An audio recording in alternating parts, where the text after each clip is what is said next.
Hi అండి. Welcome back to my channel. ఈ వీడియోలో మీషోలో అవైలబుల్ ఉన్న ఈ సమ్మర్‌కి పర్ఫెక్ట్‌గా సెట్ అయ్యే కొన్ని బ్యూటిఫుల్ కాటన్ డ్రెసెస్ కలెక్షన్ అయితే చూసేద్దామండి. క్వాలిటీ అయితే చాలా బాగున్నాయి. అన్నీ కూడా రీజనబుల్ ప్రైస్‌లో అయితే అవైలబుల్ ఉంది.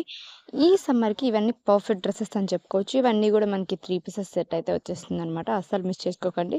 మీకు ఇందులో ఏ డ్రెస్ నచ్చినా కానీ కింద డిస్క్రిప్షన్‌లో అయితే లింక్స్ ఇవ్వడం అయితే జరుగుతుంది. సో, అక్కడికెళ్ళి ఒకసారి చెకింగ్ అయితే చేసేయండి. అన్నీ కూడా చాలా బాగున్నాయి. వీడియోలో చూపించే అన్నీ కూడా మస్ట్ బై అనమాట. ఈ సమ్మర్‌కి చాలా బాగా యూస్ అవుతుంది. ఆఫీస్ వేర్‌కి, డైలీ వేర్‌కి, రెగ్యులర్‌గా వేసుకోవడానికి, కాలేజ్ వేర్‌కి దేనికైనా కానీ చాలా బాగుంటుంది. మంచి యూనిక్ కలెక్షన్ అయితే అవైలబుల్ ఉందనమాట. సో, అస్సలు మిస్ చేసుకోకండి. డిస్క్రిప్షన్ కింద లింక్స్ అయితే ఇస్తాను. ఒకసారి చెకింగ్ అయితే చేసేయండి. మన ఛానల్‌లో ఇంకా రివ్యూస్ కూడా ఉన్నాయి. వేరే డ్రెసెస్ కానీ అంటే జ్యువెలరీ కూడా అవైలబుల్ ఉంటుంది. ఒకసారి చెక్ చేసేయండి. ఛానల్ అయితే ఒకసారి విజిట్ చేయండి. అంతేకాదు మరిన్ని ఇలాంటి ఇంట్రెస్టింగ్ అండ్ యూస్‌ఫుల్ వీడియోస్ కోసం మన ఛానల్ ఇప్పుడే సబ్స్క్రైబ్ అయితే చేసేసుకోండి. Thank you for watching. మరిన్ని వీడియోస్ కోసం మన ఛానల్ ఇప్పుడే సబ్స్క్రైబ్ అయితే చేసేసుకోండి. లింక్స్ అన్నీ కూడా డిస్క్రిప్షన్‌లో ఉన్నాయి. ఒకసారి చెక్ చేసేయండి.